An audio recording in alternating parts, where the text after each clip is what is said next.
प्रिय भगवत प्रेमी भक्तजनों, मैं डॉक्टर शांत स्वरूप पांडे महाराज दयाशंकर आज आपके समक्ष विश्व प्रसिद्ध महाभारत युद्ध के रहस्यमयी शिक्षाप्रद नीतिपरक वृत्तांत की 7वीं कड़ी के रूप में, विशिष्ट कड़ी के रूप में कुछ और तथ्य जो अब तक 6 कड़ियों में छूट गए हैं उनको भी बता देना अपना परम कर्तव्य समझता हूं। भक्तों, पिछली कड़ी में भावावेश में घटोत्कच के द्वारा जयद्रथ का मारा जाना हमारे मुख से निकल गया था, जिसके लिए हम खेद व्यक्त करते हैं, आपसे क्षमा चाहते हैं। भक्तों, वस्तुतः जयद्रथ का वध चक्रव्यूह में अर्जुन के पुत्र अभिमन्यु को जयद्रथ द्वारा गदा प्रहार से मारकर पैरों तले सर कुचल देने के फलस्वरूप अर्जुन, जो कि युद्ध में दूसरी दिशा में युद्धरत थे, 50 किलोमीटर के क्षेत्र में फैले कुरुक्षेत्र के मैदान में जब उन्हें अपने पुत्र के मारे जाने का समाचार ज्ञात हुआ तो वो आए और उन्होंने उसी दिन प्रण किया कि अगर कल सूर्यास्त तक मैं जयद्रथ को न मार सका, अपने पुत्र की मृत्यु का बदला जयद्रथ से न ले लिया, तो मैं युद्ध स्थल में ही चिता जला लगा करके सूर्यास्त के बाद स्वयं चिता लगा करके भस्म हो जाऊंगा। भक्तों, बहुत कठिन प्रतिज्ञा हमारे अर्जुन जी ने कर ली थी, जिसका पूरा होना बगैर प्रभु कृष्ण के सहयोग के संभव नहीं था। तो भक्तों, जब द्रोणाचार्य के नेतृत्व में 14वें दिन कौरवों और पांडवों के बीच में युद्ध प्रारंभ हुआ तो कौरवों ने पूरी ताकत और अपनी चालें इस हिसाब से चली कि अर्जुन किसी भी तरीके से जयद्रथ को ढूंढ ही न पावे और सूर्यास्त हो जाए और बगैर मारे हमारा सबसे बड़ा शत्रु अर्जुन चिता पर प्राण गंवाने के लिए बाध्य हो जाए और फलस्वरूप युद्ध का नक्शा ही कौरवों के पक्ष में पलट जाए। तो द्रोणाचार्य जैसे धुरंधर अस्त्र शस्त्र के ज्ञाता और कौरव दल के सभी वीर, जिसमें कर्ण भी थे, शल्य भी थे, दुर्योधन, दुशासन इत्यादि, सब इस तरीके से और अपनी मित्र देशों के सहयोगी सेनाओं को, जयद्रथ को उन्होंने सबसे पीछे अपनी सेना में रखा कि किसी भी तरीके से अर्जुन वहां तक न पहुंच पावे और सूर्यास्त हो जाए। भक्तों, अर्जुन लगातार प्रयास करते रहे कि किसी भी तरीके से विरोधी दल की सेनाओं को भेद कर हम जयद्रथ तक पहुंच जाएं, जिससे उसको ला सकें, लेकिन ऐसा कर पाने में वो मध्याह्न तक समर्थ नहीं हो पाए। जैसे जैसे सूर्यास्त का समय आता गया, अर्जुन की निराशा बढ़ती गई। प्रभु कृष्ण ने इस चीज को समझ लिया था कि बगैर सहारा दिए आज मैं अपने सबसे अभिन्न सखा अर्जुन को खो दूंगा। तुरंत हमारे प्रभु कृष्ण ने अपनी माया से सूर्य को ढक दिया, अर्थात समय से पहले ही सूर्यास्त करा दिया। और जब सूर्य का अस्त होना कौरव दल में देखा तो उनमें अत्यधिक उत्साह और खुशी का पारावार नहीं रहा, और जब यह बात जयद्रथ तक पहुंची तो वो उछलता कूदता युद्ध मैदान में पीछे से सेनाओं को दाहिने बाएं हटाता हुआ आ करके और अर्जुन निराश हो करके धीरे धीरे चिता स्थल की ओर चलने लगे। भक्तों, उसी समय जयद्रथ आ करके अर्जुन के समय व्यंग्यबाण चला करके और बल्लियों उछलने कूदने लगा कि अर्जुन मुझे मारने के लिए बहुत बड़ी विद्वता, साहस, और बगैर प्रभु की कृपा के तुम मुझे मार नहीं सकते थे। वो भी शिव का वरदान ही था। तो बहुत बुरी तरीके से वो अर्जुन को चिढ़ाने लगा। उसी समय प्रभु कृष्ण ने अपनी माया अर्थात अपना आवरण हटा लिया और तत्काल सूर्य अपने पूरे वेग से प्रकाशमान हो उठा और तुरंत उन्होंने, जो अर्जुन गंडीव अपना रख करके चिता पर जाने के लिए तैयार हो रहे थे, तुरंत उन्होंने अर्जुन से कहा कि अर्जुन क्या देखता है, उठा गांडीव और तेरे सामने तेरे पुत्र का दुश्मन जयद्रथ खड़ा हुआ है। अगर इस बार चूक गया तो फिर तुम जयद्रथ को परास्त नहीं कर पाओगे। लेकिन ध्यान रहे, जयद्रथ को इस प्रकार आपको मारना है कि उसका सर जमीन पर न गिरने पावे। अपने बाणों का इस प्रकार संधान करो कि उसका कटा हुआ सिर जा करके शिविर के अंदर ध्यानस्थ उनके पिता की गोद में जाकर के गिरे। अर्जुन ने तत्काल प्रभु के कहने पर गांडीव पुनः उठाया और शस्त्र अपने गांडीव से इस प्रकार बाणों का प्रहार किया कि जयद्रथ का सिर कट करके शिविर में, यानी 50 किलोमीटर की परिधि के बाद दोनों पक्षों के शिविर लगे हुए थे, तो कौरवों के शिविर में जा करके बैठे हुए पिता की गोद में गिरा और पिता की गोद में गिरते ही लुढ़क कर जमीन में जा गिरा, जिससे ये वरदान था कि सिर काटने वाले का भी अगर जमीन पर गिर गया तो उसके सिर के 100 खंड हो जाएंगे। लिहाजा जयद्रथ के पिता की गोद से जैसे ही जयद्रथ का सर छिटक कर जमीन पर गिरा, जयद्रथ के पिता के भी सिर के 100 टुकड़े हो गए और मर गए। तो भक्तों, वो घटोत्कच मुंह से निकल गया था, जो भीम का महाबलशाली पुत्र था, जो कर्ण के सेनापति बनने पर, जब वो 16वें दिन सेनापति बने हैं, तब वो युद्ध के मैदान में आया है और वो भयंकर प्रलय घटोत्कच ने मचाई है कि कौरव सेना को तहस नहस कर दिया और यह भय व्याप्त हो गया कि घटोत्कच न मारा गया तो अर्जुन तो बड़ी दूर की बात है, सारे कौरव सेना का संहार अकेले ये भीम का पुत्र घटोत्कच कर डालेगा और कल के लिए युद्ध के लिए कुछ बचेगा नहीं। आज ही हमारी पराजय निश्चित है। लिहाजा दुर्योधन और सभी बाकी वीर सब मिल करके कर्ण को समझाने लगे कि जो इंद्र भगवान ने तुम्हें अमोघ संधि, कवच और कुंडल दान करने के फलस्वरूप प्रदान की है, जो एक ही बार एक ही व्यक्ति पर प्रयोग की जा सकती है, उसकी मृत्यु निश्चित रहेगी, तो इसे अर्जुन के लिए न बचाओ, आज घटोत्कच के ही ऊपर इसका इस्तेमाल कर दो, अन्यथा अर्जुन की तो बात ही दूसरी, आज 16वें दिन युद्ध का फैसला पांडवों के पक्ष में हो जाना निश्चित है। लिहाजा सबके कहने पर जिस उस अमोघ अस्थि को केवल अर्जुन के लिए बचा करके कर्ण ने अपने तर्कश में रख छोड़ा था, उसको उन्हें घटोत्कच पर चलाना पड़ा। फलस्वरूप घटोत्कच की मृत्यु हो गई और अस्थायी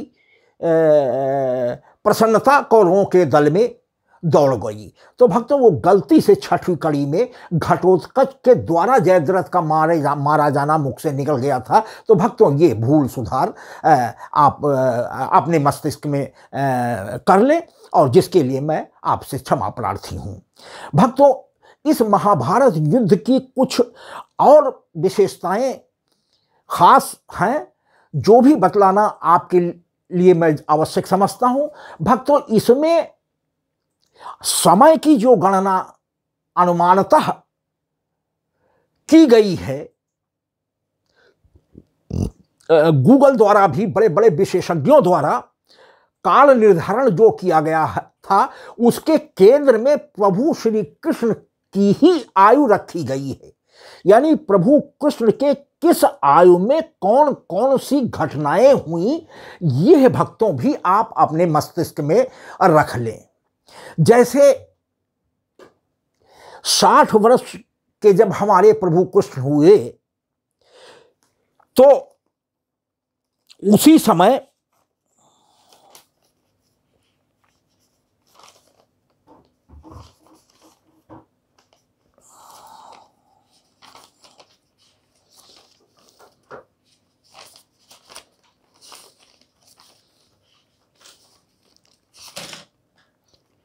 उसी समय करीब करीब लगभग 60 वर्ष की आयु में पांडवों के मारने के लिए कौरवों की तरफ से जो वर्णावत में लाक्षागृह का निर्माण किया गया था, जिससे पांडव बच निकले, लाक्षागृह को जला करके सकुशल विदुर द्वारा बताई गई सुरंग से निकलकर दूर जंगल में खुल रहे एक चक गांव में निकल गए थे, सुरक्षित माता को लेकर के कंधे पर बैठा करके भीम।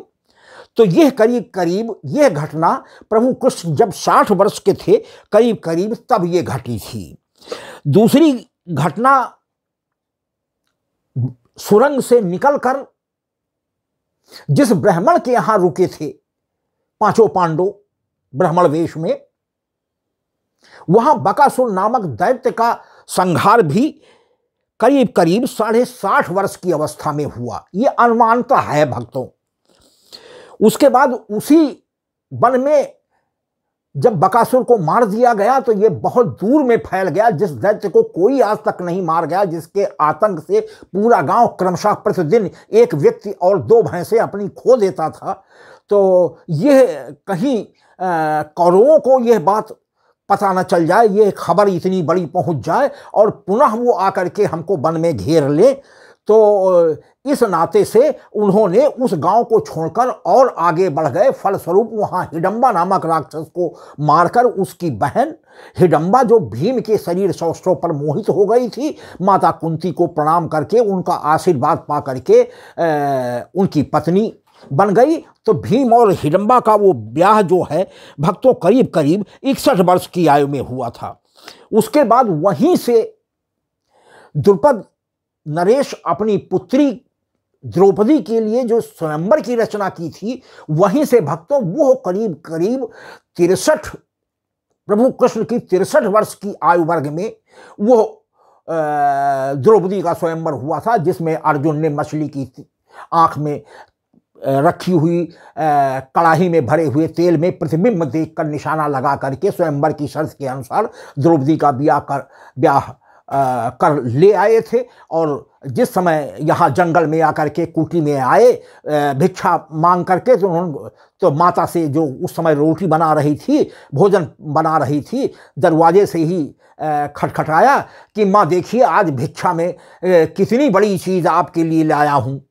तो वहीं से रोटी बनाते बनाते ही बगैर देखे दरवाजे की तरफ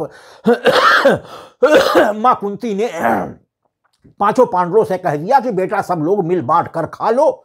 लेकिन जब वो रोटी बना करके तुरंत निकली और दरवाजे पर आई तो देखा कि एक सुंदर कन्या, सुंदर अति सुंदरी को साथ में पा करके मन ही मन तो बहुत प्रसन्न हुई, लेकिन जो वचन निकल गया था कि मिल बांट कर खा लो, अब उस अफसोस में डूब गई कि अरे ये मैंने क्या कह दिया, ये तो मुंह से कैसे निकल गया, कैसे ये संभव होगा। अंत में बहुत चिंता मग्न जब माँ को देखा तो अंदर आकर के माँ को समझाने लगे पांचों भाई कि माँ चिंता आप क्यों करती हैं। तो कुंती ने धर्मराज युधिष्ठिर से, बड़े पुत्र से ये पूछा कि बेटा ये कैसे हो जो मेरे मुख से निकल गया, मैंने नहीं जाना कि ये कोई खाने पीने की वस्तु नहीं है, किसी सुंदर युवती को आप लोग लाए हो और मुख से निकल गया, तो क्या वचन मैं अपने वापस ले लूं। तो धर्मराज ने कहा कि नहीं माता, वचन को वापस लेना उचित नहीं होगा, धर्म विरुद्ध होगा। जो निकल गया वो आशीर्वाद है और आपके आशीर्वाद में ही हम पांचों भाइयों का कल्याण छिपा हुआ है, कोई न कोई इसका व्यवस्था बनाई जाएगी। संयोग से कुछ दिनों के बाद उधर से नारद जी गुजर रहे थे, व्यापक स्वागत सत्कार कर करके अपनी मुख्य व्यथा नारद जी के समक्ष पांचों भाइयों और कुंती माँ ने रखी। तो नारद जी ने उसका बहुत ही सुंदर उपाय बतला दिया कि द्रौपदी प्रति भाई के साथ 1 वर्ष के लिए नियम बना करके रहा करेगी और उस अवधि के बीच में कोई दूसरा भाई जिसके साथ उस समय द्रौपदी का नंबर होगा डिस्टर्ब नहीं करेगा। और यदि ऐसा कहीं किसी के जरिए इस नियम का, आपसी समझ का उल्लंघन किया जाता है तो उसे 12 वर्ष ब्रह्मचारी के रूप में वनवास काटकर पुनः अपनी बारी का इंतजार करना पड़ेगा। तो भक्तों, इसका उल्लंघन अक्सर नहीं करते थे। पूरा पूरा पांचों भाई एक दूसरे का सम्मान करते थे, जो जिस हिसाब से बड़ा और छोटा था। लेकिन एक ऐसी घटना भी आगे चल करके इसी में घट गई कि जब द्रौपदी जी हमारी, जिन्हें पांचों पांडवों के साथ रहने के कारण पांचाली भी कहा जाता था, धर्मराज के टर्न में धर्मराज के साथ बिहार निवास कर रही थी, उनके जो कक्ष या जो महल, उनके लिए महल का जो भाग आवंटित था।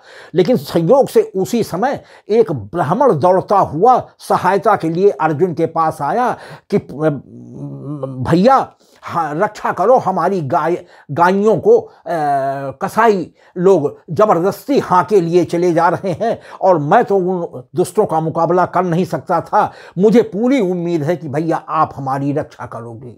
अर्जुन मजबूर हो गए, लेकिन करते क्या, उस समय उनके अस्त्र शस्त्र धर्मराज युधिष्ठिर के ही कक्ष में रखे हुए थी, तो बगैर शस्त्रों के मुकाबला कर पाना असंभव था। तो बड़े धर्म संकट में, ऊहापोह में हमारे अर्जुन पड़े। लेकिन अंत में उन्होंने फैसला किया कि जो उम्मीद लेकर के ब्राह्मण हमारे दरवाजे पर आए थे, गौओं को मुक्त कराना हमारा प्रथम धर्म है, और भले ही उसके लिए मुझे 12 वर्षों का वनवास भोगना पड़े।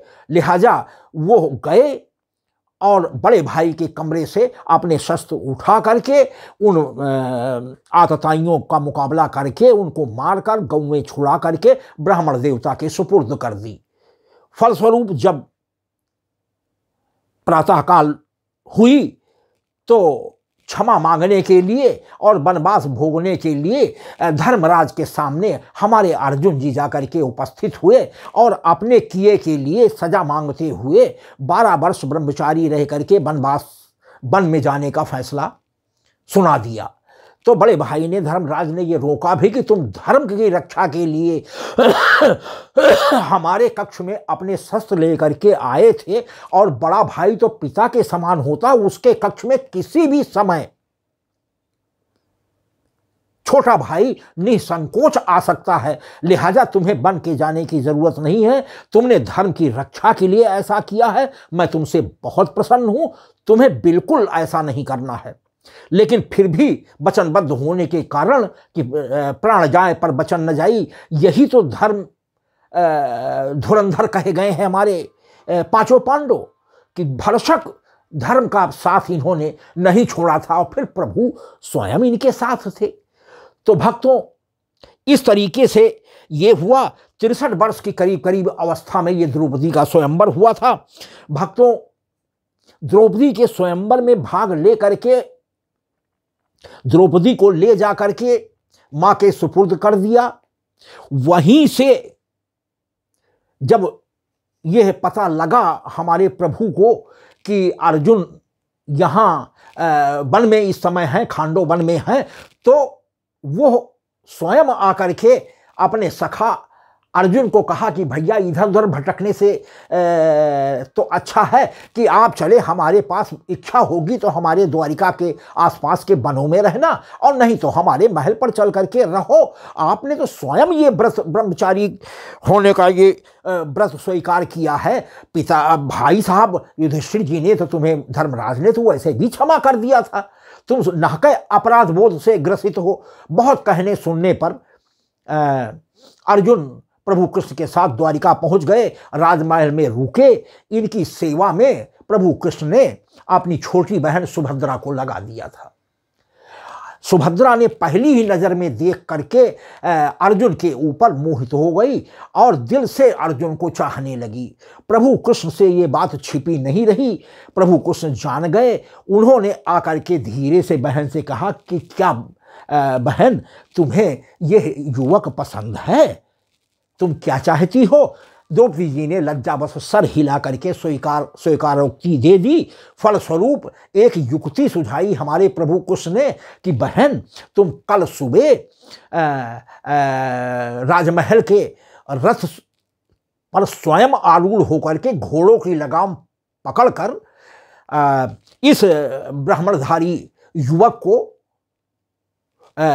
महल से काफी दूर निकाल ले जाओ और मैं तुम्हें अनुमति देता हूं, तुम वहां गंधर्व विवाह, अगर नहीं संभव है तो गंधर्व विवाह करके आप स्वतंत्र हो, फिर मैं धीरे धीरे देखूंगा। क्योंकि सबसे बड़ा भय बड़े भाई बलराम का था। बलराम जी सुभद्रा का ब्याह दुर्योधन के पुत्र लक्ष्मण से करना चाहते थे, तो लेकिन प्रभु कृष्ण ये जानते थे कि आगे होने वाला त्रिकालदर्शी हमारे प्रभु अंतर्यामी कुछ छिपा नहीं था, क्या परिस्थितियां बनेंगी और आगे जाकर के ये युद्ध कौरवों और पांडवों के बीच में महाभारत का अवश्य भावी हो जाएगा। क्योंकि सुई की नोक के बराबर भी भूमि देने के लिए पांडवों के हिस्से के रूप में दुर्योधन और धृतराष्ट्र तैयार नहीं हुए थे, तो प्रभु ये जानते थे। और दुर्योधन उसमें मारे जाएंगे। अगर हमारे बड़े भैया ने हमारी बहन का ब्याह दुर्योधन से कर दिया और मारे जाएंगे, हमारी बहन विधवा जीवन व्यतीत करेगी, ये प्रभु कृष्ण जानते थे। बलराम जी इतनी दूर तक नहीं सोच रखते थे। तो जैसे ही प्रातः हुआ, रथ आया और घोड़ों की लगाम स्वयं सुभद्रा ने पकड़ी और अर्जुन को पीछे बैठाया और रथ तेजी से हाँक कर बढ़ा करके महल से दूर जाने लगी। तभी बलराम की नजर पड़ गई और उन्होंने कहा कि अरे दुष्ट, तू तो एक ब्राह्मण के वेश में ब्राह्मण बन करके आया था, हमारा आतिथ्य स्वीकार किया था, तो उसने बहुत बड़ा छल किया है, मैं तुझे छोड़ूंगा नहीं। और हल लेकर के ये दौड़े। तभी प्रभु कृष्ण ने रोक दिया कि भैया क्रोध न करो, रुक करके जरा देख तो लो एक नजर कि कौन किसको भगाए लिए जा रहा है।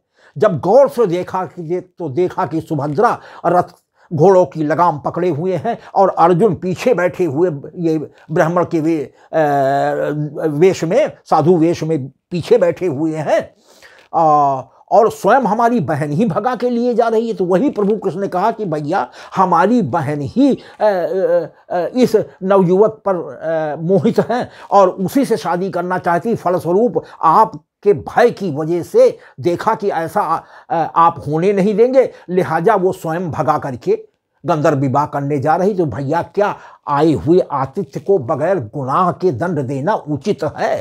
खैर बलराम जी का क्रोध शांत हुआ। फलस्वरूप श्री कृष्ण जी और बलराम जी अपनी सेना सहित जाकर के वापस ससम्मान बुला करके द्वारिका में लाए और विधिवत वहाँ विवाह किया।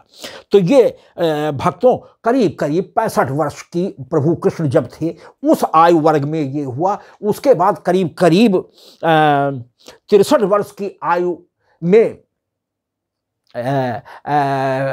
खांडोवन का खांडोप्रस्थ का राज जब इन्हें दिया गया था, तो खांडव वन के निरीक्षण में अग्निदेव की प्रार्थना पर उनको भोजन देने हेतु शुद्ध हवा प्राप्त करने हेतु गीली लकड़ियां बगल का एक राजा यज्ञ करते करते इतना अग्निदेव को तंग कर दिया कि हवन कुंड में डाली गई हव्य भी खाते खाते, और जब सूखी लकड़ियां सब खत्म हो गई तो गीली लकड़ियां यज्ञ कुंड में डाल दिया जाता था, जिसके धुएं से सारे ब्राह्मण सब अंधे से करीब करीब हो गए थे और कोई अब यज्ञ कराने लायक ब्राह्मण नहीं बचा था। तो दूसरे राज्यों से ब्राह्मण बुला करके उसने यज्ञ करना बंद नहीं किया। लिहाजा मैं जान बचा करके खांडोवन में अर्जुन और प्रभु कृष्ण की शरण में आया हूँ कि मुझे शुद्ध भोजन आप करावें। इस जंगल में सब सूखी सूखी लकड़ियां हैं और हरे भरे रसदार वृक्ष भी हैं रसीले, और जिनको खा करके मैं स्वच्छ धूम्र पा करके और स्वच्छ भोजन पा करके फलदार रसदार और फिर से पुनः स्वस्थ हो जाऊंगा। तब उन्होंने अर्जुन और प्रभु कृष्ण ने अपनी असमर्थता व्यक्त की कि यहाँ तो इंद्र के लोग गुप्तचर वेश में लगातार खांडोवन की निगरानी करते हैं और तमामों और साधु सन्यासी यज्ञ तप इत्यादि यहाँ किया करते हैं। वनवासी लोग भी यहाँ रहते हैं, तो जंगल को जला देने से बहुत बड़ा नुकसान होगा और इन प्राणियों की आजीविका जाएगी, निरीह प्राणी मारे जाएंगे, यह उचित नहीं है। और न इतना अभी हम अपने अस्त्र शस्त्रों से लैस हैं।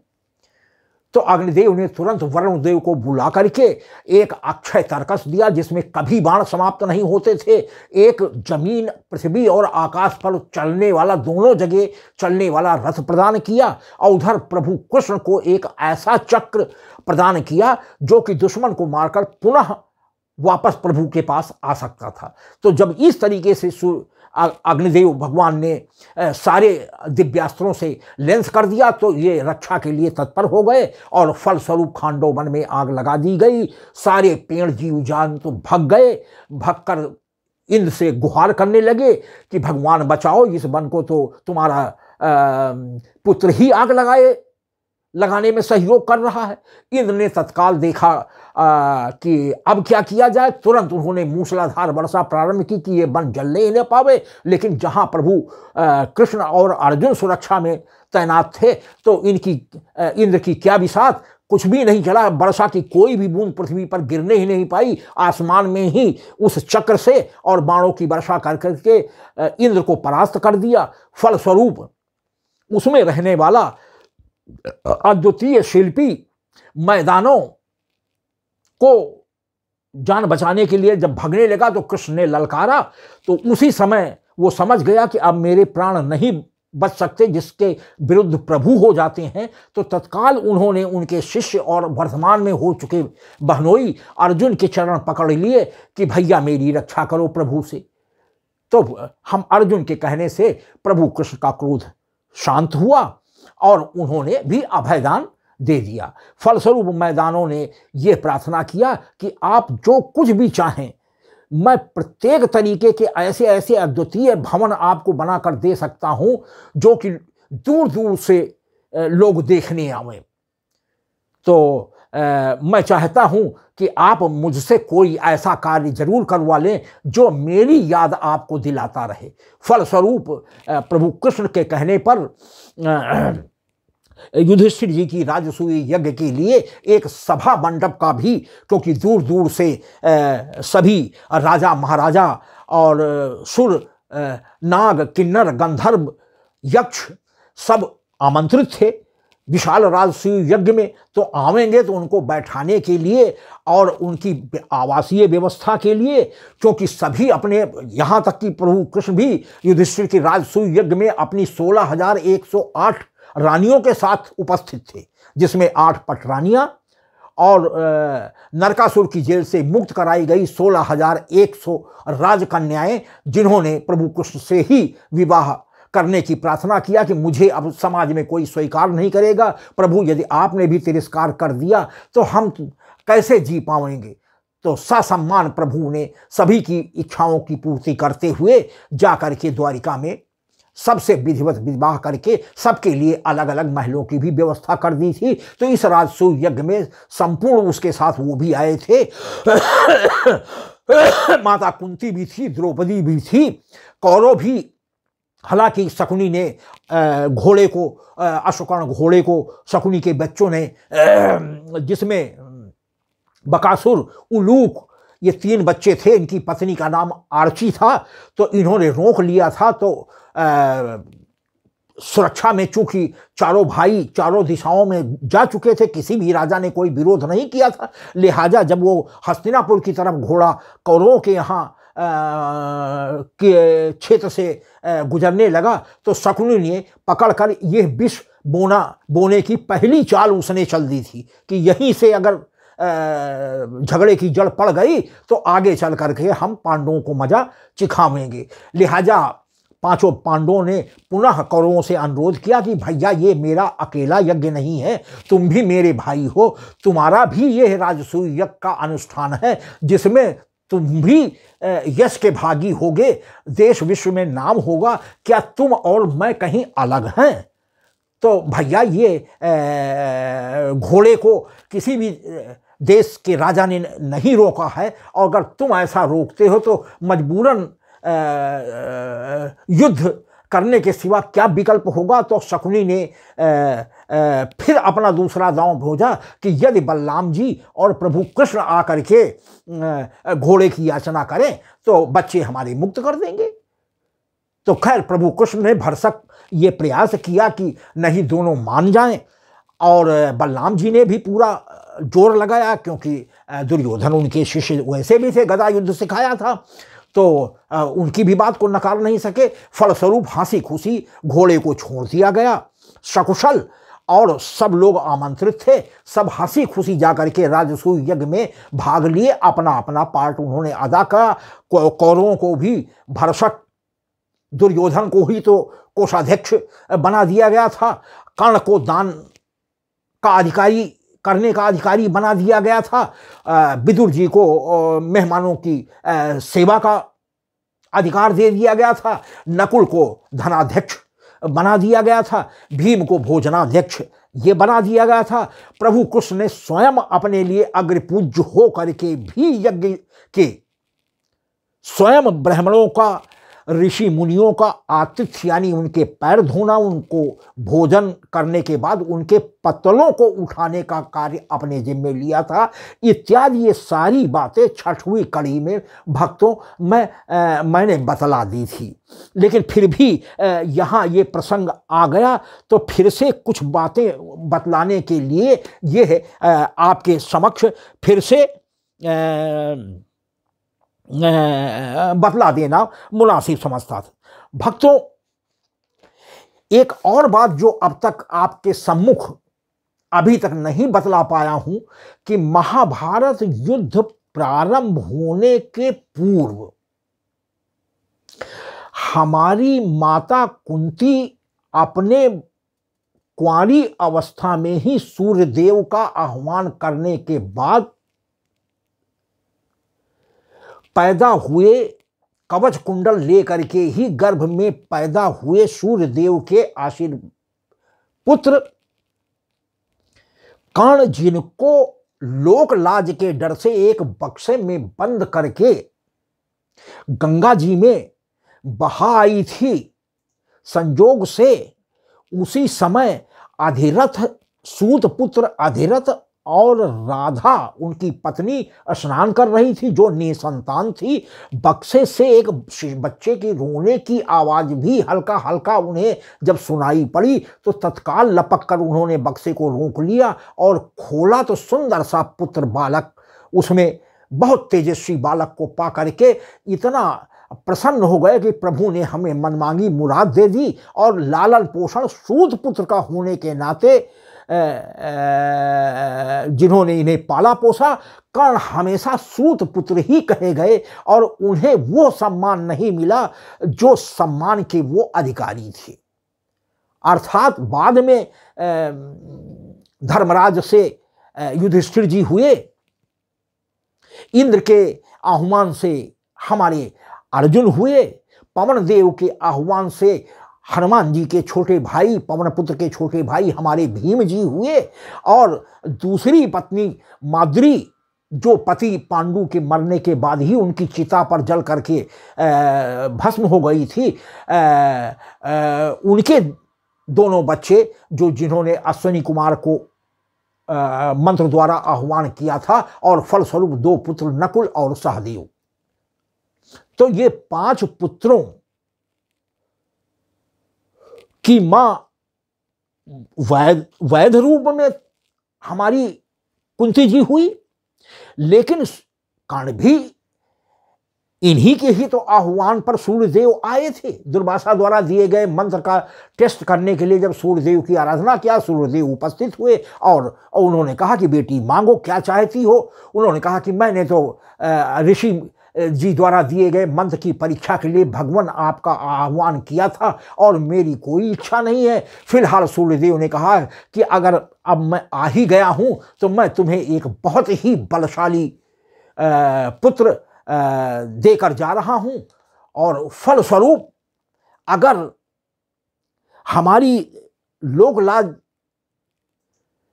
के डर से ऐसा हमारी मां कुंती ने किया होता कि छोड़ा न होता, पुत्र को गंगा में न बहाया होता, तो आज पांडव 6 भाई होते, और निश्चित रूप में कौरव दल युद्ध करने का साहस कर्ण के भी पांडवों की तरफ आ जाने से अगर आ गए होते, ऐसा हो गया होता, तो युद्ध कभी की नौबत ही ना आती।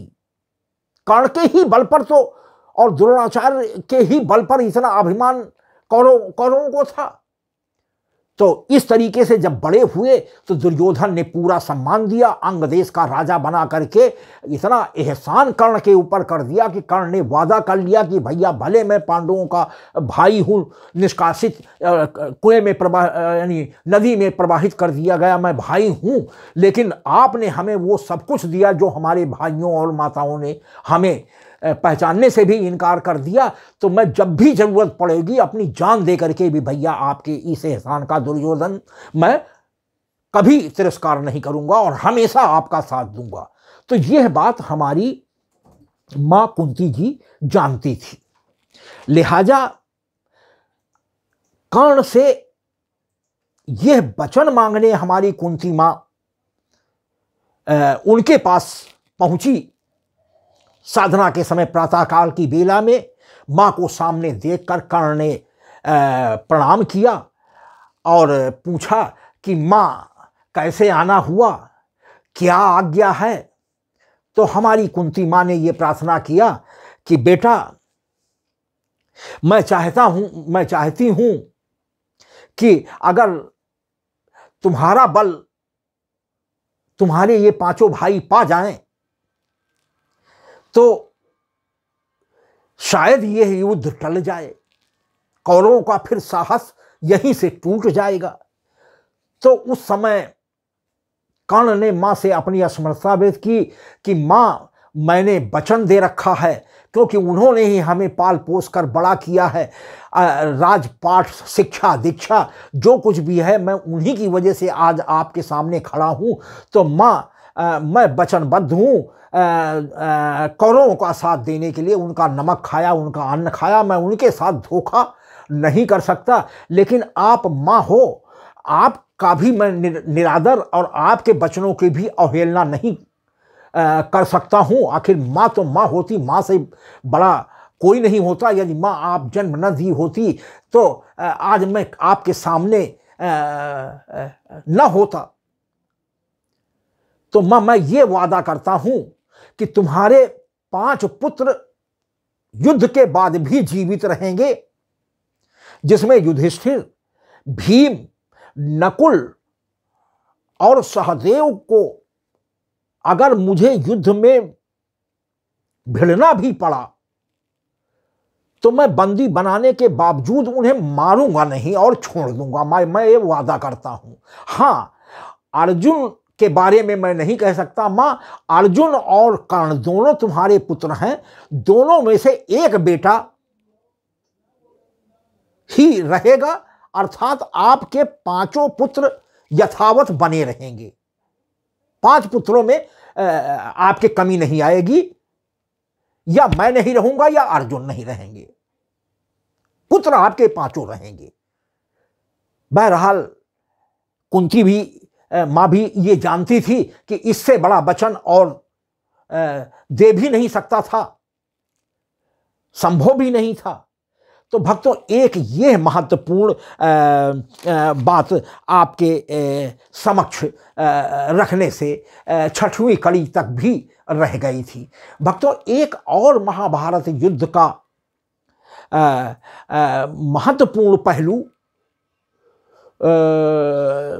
जो महाभारत युद्ध का कई कारणों में से एक कारण बचा कि जब अग्रपूज्य भाग युधिष्ठिर की यज्ञ में करीब 75 वर्ष की आयु में प्रभु कृष्ण जब 75 वर्ष के थे, तब ये अनुमानता है भक्तों, क्योंकि उस समय मैं तो था नहीं, जो कुछ गूगल और संतों मनीषियों से और जो आयु निर्धारण करने वालों ने गणना प्रभु की आयु वर्ग को 125 वर्ष 5 माह 6 दिन जो इस गणना के हिसाब से प्रभु जीवित रहे, तब उन्होंने अपना संवरण किया था और अपना शरीर त्यागा था, यानी परिवर्तन पुनः अपने चतुर्भुज स्वरूप में अपने क्षीर सागर में पहुंच गए थे। तो भक्तों, उस हिसाब से जब प्रभु श्री कृष्ण हमारे 75 वर्ष के करीब थे, तब इस राजसूय यज्ञ का आयोजन किया गया था। उसमें एक और अद्वितीय घटना घटी थी। इनकी मौसी का लड़का शिशुपाल भी राजसूय यज्ञ में जरासंध के साथ मौजूद था। तो जरासंध, शिशुपाल, दुर्योधन और दुशासन और शकुनी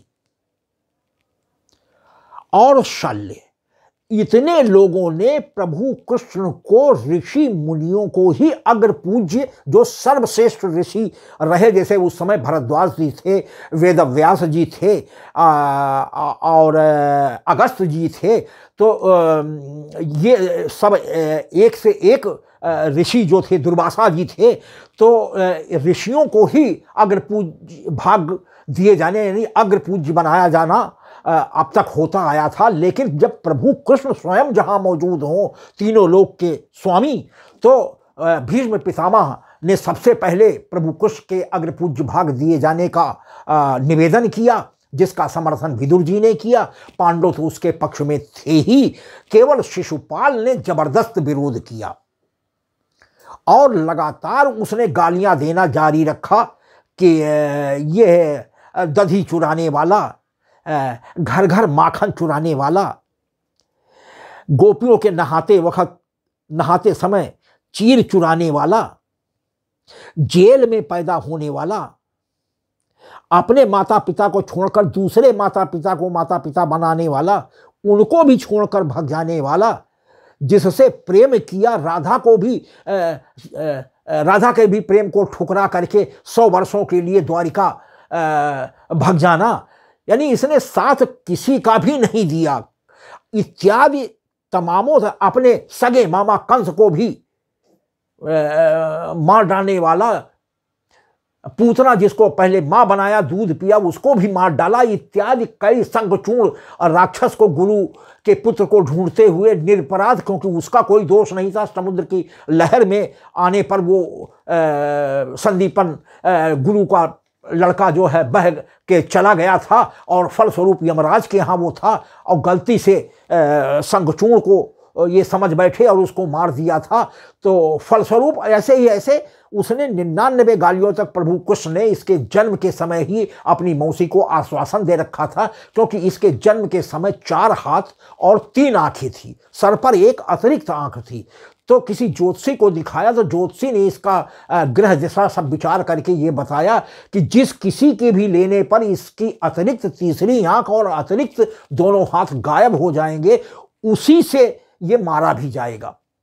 तो संयोग से जब शिशुपाल के पैदा होने की बात इनके पिता वसुदेव को मालूम हुई, तो श्री कृष्ण जी को ही मौसी का हालचाल लेने के लिए इन्होंने भेजा, और वहां पहुंचकर जैसे शिशुपाल को गोद में प्रभु कृष्ण ने, मौसी ने ला करके प्रभु कृष्ण की गोद में दिया, और लेते ही इसके अतिरिक्त दोनों हाथ और अतिरिक्त तीसरी आंख खत्म होकर के सामान्य बालक हो गया। और सामान्य बालक को देख करके माता को एक बार तो घोर प्रसन्नता हुई कि वाह, हमारे भैया ने तो आज हमें मुंह मांगी मुराद ऐसे ही पूरी कर दी। तभी उन्हें ज्योतिषी की बात याद आई कि ज्योतिषी ने यह भी कहा था कि जिस पुरुष, परम पुरुष के लेने से इसकी अतिरिक्त आंख और दोनों हाथ चले जाएंगे, उसी के जरिए ये मारा भी जाएगा। तो तत्काल वो बात याद आ गई कि जब हमारे भैया को इन्होंने गोद में लिया, तभी ये सब सामान्य बालक हो गए, तो इन्हीं के जरिए ये मारा जाएगा। तो उन्होंने तुरंत अपने बेटे की रक्षा का वचन श्री कृष्ण से मांगा। श्री कृष्ण जी अंतर्यामी थे, सब जानते थे कि भविष्य में भी क्या होने वाला है, लिहाजा उन्होंने एक वचन मौसी को जरूर दिया कि मौसी, मैं आपके इस पुत्र और अपने भाई की 100 गालियां क्षमा करूंगा, लेकिन उसके बाद भी यदि कभी इसने दुर्वचन बोलना बंद नहीं किया, तो मेरा अपने सुदर्शन चक्र पर कोई अधिकार नहीं रह जाएगा, और मौसी उस समय मैं सुरक्षा का जिम्मा नहीं ले सकता। मौसी आश्वस्त हो गई कि और बेटे को समझा दिया कि भैया ये भी तुम्हारे भाई हैं, और इनको अन्यथा न गाली और अन्यथा बैर इनसे न मोल लो। तो शिशुपाल ने जब 99 गाली दी, तो प्रभु ने तुरंत चेतावनी दी कि भैया, अब तुम्हारी माँ को, मौसी को दिया गए वचन के अनुसार 100वीं एक और गाली मैं सुन सकता हूं, उसके बाद मेरा अपने चक्र पर अधिकार नहीं रहेगा। लेकिन उसने गाली देना बंद नहीं किया, और जैसे 101 ही गाली शिशुपाल के मुख से निकली, सुदर्शन चक्र उंगली से छूटा और शिशुपाल का सिर धड़ से अलग कर दिया। भक्तों, इसके पीछे ये पूर्व का भी वरदान काम कर रहा था कि ये पूर्व समय के सतयुग के ये है जय और विजय नामक हमारे श्री हरि विष्णु के ये पार्षद हुआ करते थे। और सनक सनातन सनंदन ये पांचों कुमार ब्रह्मचारी वेश में प्रभु विष्णु जी से मिलने उनके धाम में पहुंचे, तो द्वार पर तैनात जय विषय नामक पार्षदों ने उन्हें रोक दिया कि प्रभु अभी आराम कर रहे हैं, इस समय आप ब्रह्मचारी लोग नहीं मिल सकते। उन्होंने कहा, ब्रह्मचारियों से किसी भी स्थिति में हमारे भगवान हो, मैं तो उनका बालक हूं, किसी भी अवस्था में मैं भगवान के समक्ष जाने के लिए मुझे तीनों लोकों में कहीं नहीं रोका जाता। ये पहली बार है। लिहाजा क्रोध में उन्होंने जय और विजय को श्राप दे दिया कि जाओ, तुम 3 पीढ़ियों तक राक्षस योनि में रहोगे। फलस्वरूप सतयुग में वही हिरण्याक्ष और हिरण्यकश्यप हुए हैं, त्रेता में रावण और कुंभकर्ण हुए हैं, द्वापर में वही शिशुपाल और कंस हुए हैं। तो अब प्रभु ही द्वारा, हरि विष्णु द्वारा ही उद्धार किया जाना था। तो चक्र से काटा जरूर, सर काट दिया, शिशुपाल मरे, लेकिन उनके शरीर से आत्मा निकलकर प्रभु कृष्ण में जाकर के विलीन हो गई, और फलस्वरूप ये पुनः जाकर के जय और विजय रूप पार्षद बन करके प्रभु कृष्ण का क्षीर सागर में ये पार्षदी फिर से प्रभु कृष्ण द्वारा मुक्त कर दिए गए। कृष्ण को भी, कंस को भी मार चुके थे प्रभु, और फलस्वरूप अब शिशुपाल बचा हुआ था, तो आज उसको भी इस योन से उद्धार कर दिया। तो भक्तों, उसके बाद फिर हमारे प्रभु कृष्ण और पांचों पांडव सभी लोग मिल करके यज्ञ के उस व्यवधान को रोक करके मौसी के यहाँ शिशुपाल के शरीर को ले जा करके अंतिम क्रियाकर्म करके लौटे हैं। तब यज्ञ का संचालन हुआ। उसी समय भक्तों, जिस समय सुदर्शन चक्र भगवान की उंगली से छूटा है, ये समझा रहे थे कि ये आगे गाली देना बंद कर दे, ना ये 100 गाली दे नहीं पावे। तो आवेश में उस चक्र इस तरीके से निकला कि अंगुली में व्रण करता हुआ वो निकला। भगवान कृष्ण के उंगली में घाव हो गया और उससे रक्तस्राव होने लगा। और रक्तस्राव, तेज रक्तस्राव देखकर उस समय द्रौपदी भी वहां उपस्थित थी। उन्होंने बगैर देरी किए जो साड़ी वो पहने हुई थी उसी से आंचल का एक किनारा तुरंत फाड़ करके और प्रभु कृष्ण की उंगली में तत्काल मजबूती से बांधकर और रक्तस्राव को रोक दिया। जबकि उसी जगह उनकी मौजूद 8 पटरानियां इधर उधर पट्टी ढूंढने के लिए भगने लगी, लेकिन किसी में यह साहस नहीं हुआ कि लाओ, जो हम साड़ी क्या हमारे पतिदेव यानी प्रभु कृष्ण से ज्यादा कीमती है, यह विचार नहीं किया। तो जैसे ही रक्त रुका, प्रभु कृष्ण ने उसी समय द्रौपदी को ये आश्वासन दिया कि बहन, जिस तरीके से आज आपने अपने साड़ी का ये किनारी फाड़कर हमारे रक्त को रोका है, बहन मैं वादा करता हूं कि जब कभी तुम्हें कोई भी विपत्ति पड़ी और तुम्हारे वस्त्रों पर बनने की नौबत आ जाएगी, तो इस चीर का जवाब मैं कई गुना चीर बढ़ा करके वापस करूंगा, और बहन मैं तुम्हारे ऋण को उतारूंगा। आज आपने हमारे इस रक्त को बांध करके। तो भक्तों, एक ये महत्वपूर्ण घटना और जो आपसे बतलाना भूल गए थे। तो ये तभी जब दुशासन ने जुए में जब हार गए, पांचों पांडव यानी युधिष्ठिर जी जब द्रौपदी को भी जुए में हार गए, तो फलस्वरूप दुशासन जबरदस्ती, दुर्योधन ने दुशासन छोटे भाई को आज्ञा दिया कि आज मैं अपनी इस जंघा पर इस द्रौपदी को नगन अगर न बैठाऊं तो मेरा नाम दुर्योधन नहीं, और आज्ञा दिया दुशासन को कि इसको केस पकड़कर खींच लाओ। भक्तों, केवल 2 लोगों के ही केस पकड़कर खींचे गए हैं।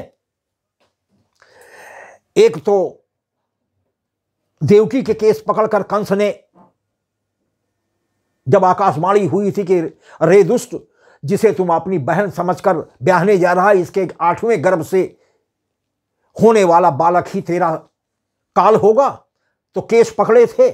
तो कंस का अंत आपने देख लिया। और इसी प्रकार केस पकड़कर दुशासन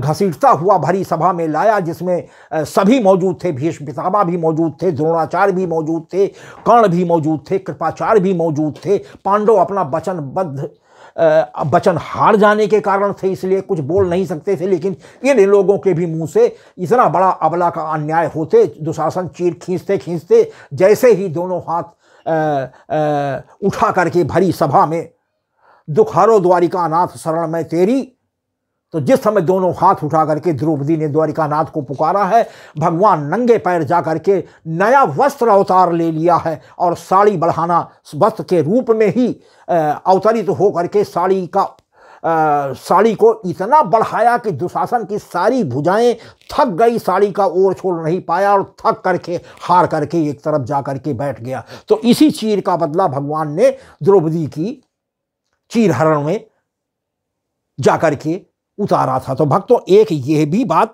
आपसे उसमें बतलाने को महत्वपूर्ण बात रह गई थी। भक्तों, एक और महत्वपूर्ण बात यह रह गई कि जब 18वें दिन महाभारत का युद्ध पूर्ण रूपेण समाप्त हो गया, तो 11 अक्षौणी सेना कौरव दल की, 7 अक्षौणी सेना पांडव दल की, 18 अक्षौणी सेना का नरसंहार कोई मामूली घटना विश्व की नहीं थी भक्तों। एक तरीके से संपूर्ण मानवता का संहार हो चुका था। तो जब अंत में निरीक्षण करने के लिए विदुर जी और धर्मराज पहुंचे हैं, कुरुक्षेत्र को संपूर्ण रूप में जिस समय देखा है, तो विषाद से भर गए कि इतना बड़ा अधर्म कैसे हो गया, हे प्रभु, कैसे होने दिया आपने इतना बड़ा जनसंहार। बहरहाल इन्होंने दोनों पक्षों की, चाहे वो कौरव पक्ष का वीर रहा हो, चाहे पांडव पक्ष का वीर रहा हो, दोनों का विधिवत सामूहिक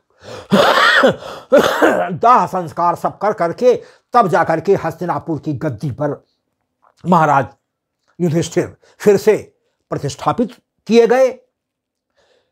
और अंत में शेष बचे हुए धृतराष्ट्र और गंधारी जी से मिलने प्रभु कृष्ण 5 पांडवों के साथ जब पहुंचे, महाभारत युद्ध समाप्त होने के बाद, प्रभु युद्ध के बाद भी 2 महीने तक व्यवस्थाएं फिर से सुचारू बनाने के लिए कुरुक्षेत्र में हस्तिनापुर और इंद्रप्रस्थ हस्तिनापुर में रुके रहे हैं। तो ये सारी व्यवस्थाओं के क्रम में सांत्वना देने के लिए प्रभु कृष्ण और सारे पांडव जब राजा बन गए हस्तिनापुर के, तो धृतराष्ट्र और गंधारी से क्षमा मांगने के लिए पहुंचे। डर डर करके हाथ जोड़े हुए माता के सामने नतमस्तक होकर के इधर उधर लुकते नजर आए, धृतराष्ट्र की आड़ लेते नजर आए कि माँ कहीं गांधारी क्रोधित न हो जाए। प्रभु कृष्ण इस चीज को समझते थे कि अगर कहीं सामने पांडव पड़ गए तो गंधारी पतिव्रता स्त्री रही हैं, अंधे पति को पा करके इन्होंने आते ही अपनी दोनों आंखों पर काली पट्टी बांध ली थी और केवल एक बार धृतराष्ट्र दुर्योधन को ताकत और लौह शरीर बनाने के लिए आंखों से पट्टी नग्न आकर के देखने की इच्छा करने के समय खोली थी। उसके बाद पूरे समय में जब तक महाभारत युद्ध समाप्त नहीं हो गया, आंखों की पट्टी गंधारी ने नहीं खोली थी। हालांकि दुर्योधन रोज माता गंधारी से महाभारत युद्ध में जाने के पूर्व रोज प्रार्थना करता था कि माँ मुझे विजय होने का आशीर्वाद दें। गंधारी ने कभी ये नहीं कहा कि तुम्हारी विजय होगी, वो हमेशा यही कहती थी कि धर्म के साथ जो रहेगा हमेशा विजय उसकी होगी। बेटा, धर्म का दामन कभी न छोड़ना, नीच का दामन कभी न छोड़ना, अन्याय कभी न करना, इत्यादि शिक्षाप्रद बातें कह करके दुर्योधन को रवाना कर देती, लेकिन कभी मुख से ये नहीं कहा कि विजय तुम्हारी होगी, क्योंकि ये जानते थे कि ये अधर्म कर रहे हैं, अनीति कर रहे हैं। आधे भाग के हिस्सेदार पांडव थे, अगर दे देते तो इतना बड़ा ये युद्ध क्यों होता। जमीन कोई लेकर के गया है, खाली हाथ आया है, व्यक्ति खाली हाथ जाएगा, लेकिन ये जरजोरू और जमीन तीन की ही मनुष्य के सबसे बड़े दुश्मन कहे गए हैं, और जिनके जाल में कोई प्राणी फंसने से बच पाता है, अन्यथा जिस पर भगवान की कृपा होती वही बच पाता है। तो ये गए और गंधारी अपने 100 पुत्रों को, क्योंकि युद्ध के बाद गंधारी भी युद्ध के मैदान में गई थी, क्योंकि जिस दिन दुशासन को भीम ने मारा है, उस दिन भीम ने दुशासन का रक्त ले जाकर के द्रौपदी को दिया है, क्योंकि उन्होंने उसी समय प्रण कर लिया था कि जिस तरीके से आप लोग धुरंधर धर्माचार्य होकर के एक अबला का वस्त्र खींचा जाना, सरेआम नंगी आंखों से उसका अपमान, केस पकड़कर खींचा जाना देखते रहे हो, मैं भी द्रौपदी ये वादा करती हूं कि एक दिन रे दुशासन, तेरे रक्त से ही मैं अपने बाल संवारूंगी, अन्यथा मैं आज के बाद से बाल नहीं संवारूंगी। तो भक्तों, गंधारी भी महाभारत युद्ध समाप्ति के बाद जिस समय कुरुक्षेत्र के मैदान को अपनी आंखों से देखा है, उससे देखा नहीं गया, और क्रोध में भर करके वो घर पर आकर के किसी तरीके से अपना जीवन समाप्त करने की कई बार मन में उनके भाव आया, और इस चीज़ को प्रभु और पांडव समझ गए, लिहाजा माँ को मनाने के लिए ये गए, और उन्होंने कहा कि अगर क्रोध भी होगा तो मैं सह लूँगा, लेकिन प्रभु कृष्ण सामने आकर के पांडवों को पीछे कर करके और इनसे इशारा कर करके कि छिप करके हाथ जोड़कर इधर उधर भागो, माँ है, माँ दयालु होती है, क्रोध शांत हो जाएगा। इशारा सब पांडव लोग समझ गए, फलस्वरूप वैसा ही उन्होंने किया, माता का क्रोध ठंडा हो गया। लेकिन अपने 100 पुत्रों को खोने का मन से विषाद गया नहीं था। जिस समय कृष्ण सामने पड़े, तुरंत तड़प कर गंधारी बोल उठी कि अरे कृष्ण, तू यदि चाहता तो मेरे यह युद्ध टल सकता था, तू यदि मन से चाहता तो यह युद्ध टल सकता था, मेरे बच्चे मारे जाने से बच सकते थे, लेकिन तुमने सारी सेनाओं को सब ऐसा चक्र रचा कि सबको मरवा करके ही दम तुमने लिया है। तो मैं तुम्हें श्राप देती हूं कि जाओ, जिस प्रकार मेरे सारे वंश को इस महाभारत युद्ध को करवा करके तुमने समाप्त करवाया है, एक दिन तुम्हारा भी पूरा वंश तुम्हारी आंखों के सामने आपस में लड़ मर करके समाप्त हो जाएगा। तुम निरीह कातर भाव से देखते हुए स्वयं भी अपने शरीर को छोड़ने के लिए मजबूर होगे। प्रभु कृष्ण ने हंसते हुए गंधारी का श्राप अपने ऊपर कबूल किया। उन्होंने कहा कि मां, तुम काल की ही बात बोल रही हो जो अवश्यंभावी है, मैं इस चीज को बखूबी जानता हूं और आपका श्राप सिरोधार्य करता हूं, क्योंकि मेरा जन्म ही पृथ्वी का भार हटाने के लिए हुआ था, इसलिए इसमें किसी का दोष नहीं। काल और कर्म विवश सकल गोसाई नाचे कट मरकट की नाई। तो ये काल और कर्म के वशीभूत हो करके ही सारा खेल चल रहा है और समय वो करीब आया है। मैं आपका श्राप अपने सिरों आंखों पर लेकर के स्वीकार करता हूं। इस प्रकार क्रोध शांत हुआ। पांडव, युधिष्ठिर, धर्मराज, माता गंधारी और धृतराज जी को अपने संरक्षण में बराबर माता और पिता के ही समान स्नेह उन्होंने दिया। गंधारी को ये एहसास नहीं होने दिया कि उनके 100 पुत्र नहीं हैं। 5 पांडव ही भी तो उन्हीं के, आप ही के तो मैं पुत्र हैं। माता कुंती ने भी कोई ऐसा मौका नहीं दिया सेवा का जिससे वो ये समझे कि ये हमारी पितियाऊ बहू है। और फलस्वरूप 16 वर्षों तक गंधारी और धृतराष्ट्र बराबर पांडवों के साथ रहे, पूरी सेवा किया, पूरे मनोयोग से वो किया। राजकाज सारा गंधारी और धृतराष्ट्र से पूछकर ही धर्मराज युधिष्ठिर जी चलाते थे। इसलिए कभी ये दुख नहीं होने दिया कि तो आपके 100 पुत्र नहीं हैं। तो इन्होंने भी पुत्रवत पांडवों को स्नेह दिया। अंत में जाना सबको एक दिन होता है। अचानक एक दिन जंगल की तरफ धृतराष्ट्र और गंधारी निकल गए। अचानक वन में आग लगने से ये भी जल करके वहीं पर मर गए। भक्तों, ये है कुछ ऐसी बातें थी जो अभी 6वीं कड़ी तक हम आपके समक्ष नहीं रख पाए। भरसक प्रयास करता रहा हूं कि कोई बात छूटने न पावे, लेकिन भक्तों छूट जाता है। बहुत विशाल ग्रंथ है। कितना भी सोच कर चलो कि आज भक्तों के समक्ष सारी बातें रख दूंगा, लेकिन कुछ बातें विषयांतर चली जाती हैं। तो वो जब याद आता है कि अरे ये बात भी बतानी थी, भूल गए, तो भक्तों वो चीज निवेदन किया है। हाँ, एक और महत्वपूर्ण बलशाली वीर घटोत्कच और काम कंदला का पुत्र बर्बरीक, भीम का पुत्र, भीम और हिडिंबा का पुत्र घटोत्कच था। घटोत्कच और काम कंदला का पुत्र महाबलशाली बर्बरीक हुआ था। भक्तों, बर्बरीक शुरू से ही धर्मनिष्ठ और भक्त प्रकार का ये बाल्यपन से ही था, और इसने 9 दुर्गा स्वरूप की कठिन तपस्या करके माता को प्रसन्न करके वरदान प्राप्त किया था कि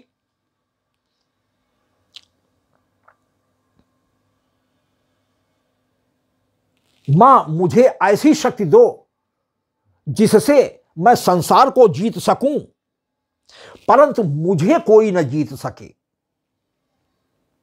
माता ने प्रसन्न होकर के बर्बरीक को यह आशीर्वाद दे दिया कि ऐसा ही पुत्र होगा। तो बर्बरीक के मन में एक बार जब महाभारत युद्ध अवश्यंभावी हो गया और दोनों पक्षों के शिविर दोनों किनारों पर कुरुक्षेत्र के लग गए, 50 किलोमीटर परिधि का क्षेत्र युद्ध के लिए निर्धारित किया गया, तो युद्ध स्थल का निरीक्षण करने अपने रथ पर यह गुजरा। और चूंकि देवी का वरदान प्राप्त था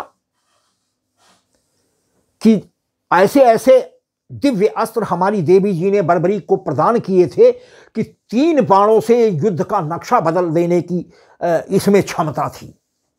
तो जब ये युद्ध मैदान से निरीक्षण कर रहे थे तो वहां व्यवस्था में लगे दोनों पक्षों के सैनिकों ने इस पांडव के प्रपौत्र यानी भीम के प्रपौत्र से जानना चाहा कि भैया आप किस पक्ष का साथ दोगे। तो बर्बरीक धर्मनिष्ठ था, उसके मुंह से अनायास निकल गया कि जो भी पक्ष हारेगा बर्बरीक उसका साथ देगा, धर्म का साथ देगा। यानी जो भी पक्ष हारेगा बर्बरीक अगले ही दिन उसकी हार विजय में बदल देने की क्षमता रखता है और उसकी हार को विजय में बदल देगा। संजोग से यह बात प्रभु कृष्ण तक पहुंच गई। प्रभु कृष्ण को यह खतरा हो गया कि निश्चित रूप में अगर हारने वाले पक्ष का साथ बर्बरीक ने दे दिया तो जीती हुई बाजी बर्बरीक पलट देगा। और ये महादानी भी है, ब्राह्मणों की बहुत इज्जत करता है। तो प्रभु कृष्ण 3 बार उसके पास थे। प्रभु कृष्ण ब्राह्मण वेश में प्रातः बर्बरीक के पास पहुंचे और जब पूजा से निवृत्त होकर के ब्राह्मण के पैर छुए और पूछा कि किस हेतु ब्राह्मण देवता आगमन हुआ है, तो उन्होंने कहा कि बर्बरीक, क्या तुम जो मैं मांगूंगा वो तुम दोगे? तो उन्होंने कहा कि भगवान, सुबह आने वाला कोई भी ब्राह्मण भगवान का ही दूसरा स्वरूप होता है और बर्बरीक यह आपसे वादा करता है कि जो आप मांगोगे वो हंसी खुशी आपको देगा। उसी समय प्रभु कृष्ण ने शर्त रखी कि बर्बरीक, मुझे तुम्हारा सिर चाहिए। बर्बरीक ने कहा कि प्रभु, मैं अब समझ गया कि आप कौन हैं। आप योगेश्वर प्रभु कृष्ण हैं, अंतर्यामी हैं, सब जानते हैं, लेकिन प्रभु मेरी विशेष उत्कट अभिलाषा है कि मैं इस महाभारत युद्ध को अपनी आंखों से देख सकूं, अपनी आंखों से देख सकूं। प्रभु कृष्ण ने जब उनके कहने पर वो सर देने के लिए तैयार हो गया तो प्रभु कृष्ण को भी यह इतनी बात उसकी माननी पड़ी। तो उन्होंने, प्रभु कृष्ण ने तुरंत आशीर्वाद दिया कि बर्बरीक, मैं तुम्हारे सिर को महाभारत युद्ध तक विशेष लेप करके जीवित बनाए रखूंगा और तुम्हें वो ताकत, वो दिव्य दृष्टि भी मैं प्रदान कर रहा हूं जिससे तुम इस युद्ध को अपनी नंगी आंखों से, अपने इस कटे हुए सिर की आंखों से देखने में समर्थ बने रहोगे। और दूसरा वरदान मैं तुम्हें यह दे रहा हूं कि इस बड़े दान को कर देने के बाद तुम अदृश्य रूप में यहां हमेशा चिरजीवी रहोगे, विद्यमान रहोगे अदृश्य रूप में। ये 2 वरदान प्रभु कृष्ण ने दिए, क्योंकि उसके पहले उन्होंने एक दिन पहले सायंकाल आकर के बर्बरीक की तारीफ कर करके उसके बाणों की, कि वो कोई भी चीज दृश्य या अदृश्य ढूंढ कर बेंध सकने में समर्थ बाण आपके पास हैं, तो तुम बताओ कि मैं क्या लेकर के आया हूं। तो उसी समय एक पीपल के वृक्ष के नीचे से 2-3 पत्ते उठाए, 2 अपने हाथ की मुट्ठी में बंद कर लिए और एक पैर के तलवे से दबाकर बर्बरीक से पूछा कि बर्बरीक, बताओ मैं क्या लाया हूं। तो बर्बरीक ने तुरंत अपनी दिव्य दृष्टियों से और देवी के वरदान से बाण मार करके बाणों का संधान इस तरीके से किया कि मुट्ठी में छेद से वो निकल गया बाण और दोनों पत्तों को बेंधता हुआ बाहर आ गया, और दूसरा बाण पृथ्वी से छूता हुआ तलवे के नीचे के पत्ते को छेदता हुआ निकालकर बाहर आ गया। यानी तीनों पीपल के पत्ते जो इन्होंने 2 मुट्ठी में छिपाए थे प्रभु कृष्ण ने, और एक पैर के नीचे जो छिपा रखा था, तीनों पत्तों को निकाल, तभी प्रभु कृष्ण ने यह कहा कि बर्बरीक के जिंदा रहते यह जीता हुआ युद्ध भी अर्जुन और पांडव ये हार जाएंगे। भले इन्हीं का प्रपौत्र है, लेकिन इसका ये प्रण है कि मैं पराजित होने वाले पक्ष की हार को जीत में बदल कर दिखाऊंगा, और ऐसा कर भी देगा अगर ये जिंदा रहा। तो उसी समय बर्बरीक के उस कटे हुए सिर को उसी पीपल के वृक्ष की सबसे ऊपरी शाखा पर प्रभु कृष्ण ने टांग दिया, और संजय के साथ साथ इस महाभारत युद्ध की रनिंग कमेटी केवल 2 लोग कर सकते थे। एक तो संजय, जो पांडव पक्ष के होते हुए भी धृतराष्ट्र और अंधे धृतराष्ट्र और गंधारी को सजीव महाभारत युद्ध का हाल बताने के लिए दिव्य दृष्टि प्रदान करके दुर्योधन की प्रार्थना पर, धृतराष्ट्र की प्रार्थना पर प्रभु कृष्ण ने डिप्यूट किया था। और दूसरा बर्बरीक। तो जब युद्ध समाप्त हो गया, युद्ध समाप्त के बाद पांचों पांडव अपनी वीरता का गुणगान करते हुए बर्बरीक के कटे सिर के पास पहुंचकर, अपने प्रपौत्र के पास पहुंचकर पूछा कि बर्बरीक, तुमने तो अपनी नंगी आंखों से देखा है, कि बताओ इस युद्ध में तुमने क्या देखा? इस युद्ध में किसने किसको मारा?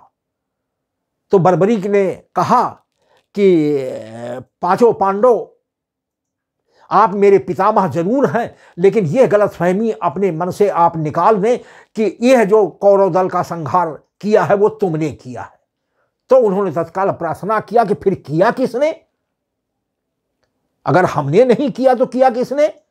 तो उसने कहा कि विराट स्वरूप में मैंने बाईं तरफ 5 मुख और 5 भुजाधारी भस्म लगाए हुए,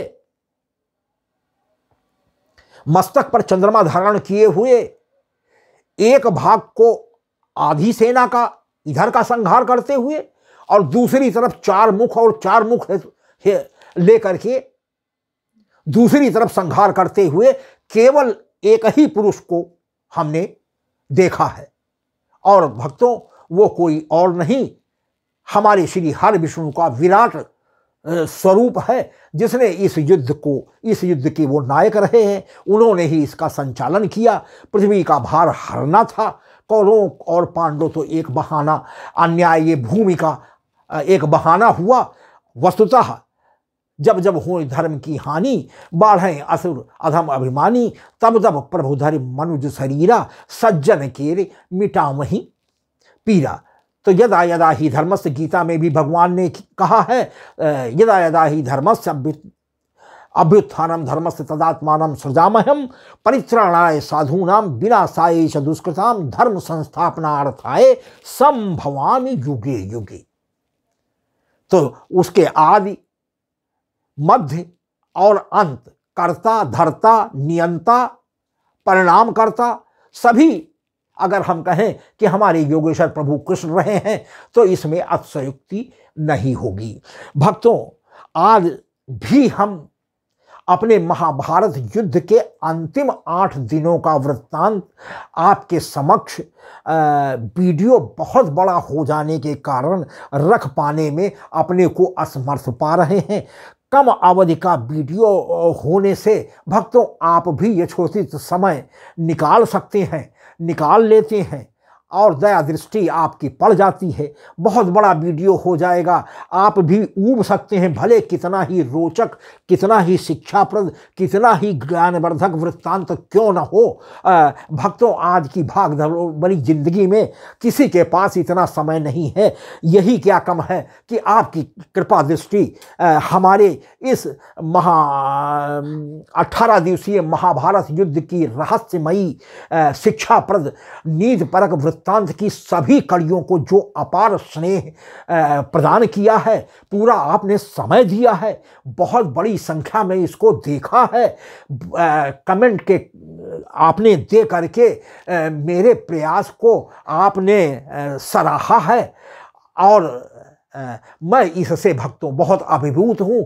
आशा है कि जिस प्रकार आपने हमारे इस महाभारत युद्ध की रहस्यमयी शिक्षाप्रद वृत्तांत की 6 कड़ियों को समर्थन दिया है, हमारी इस 7वीं कड़ी में भी जो कुछ तथ्य छूट गए थे वो अब बतला करके मात्र अब युद्ध का विवेचन करना शेष रह गया। भक्तों, तो आप की कृपा हमारे ऊपर बनी रहे, दिल से मैं यही आपसे प्रार्थना कर सकता हूँ। भक्तों, यदि हमारी ये 7 महाभारत युद्ध की 7वीं कड़ी का वृत्तांत भी आपको पसंद आता है तो मोबाइल के बाएं किनारे पर ऊपर को दर्शाते हुए अंगूठे को दबा करके लाइक करें, जिसको देखकर हमारा उत्साह कई गुना बढ़ जाता है।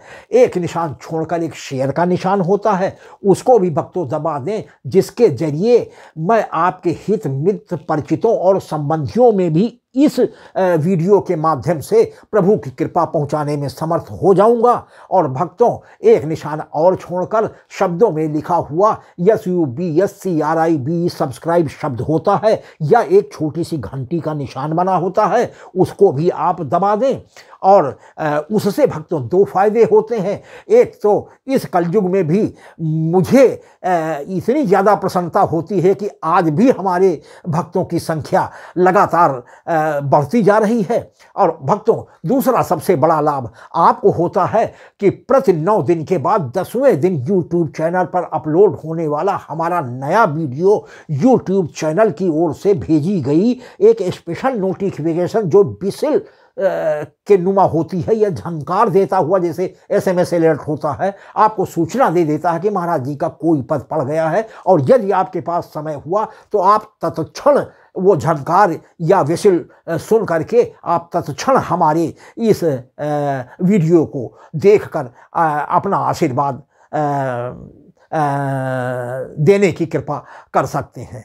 भक्तों मुझे पूरा विश्वास है कि पूर्व हमारी सभी महाभारत की जो 6 कड़ियाँ आपके समक्ष दे सका हूँ, जैसा उनको आपने अपना प्यार और आशीर्वाद दिया है, हमारी इस कड़ी को भी आपका वही प्यार और आशीर्वाद मिलेगा। हम आपकी कृपा के बहुत हृदय से आभारी होंगे।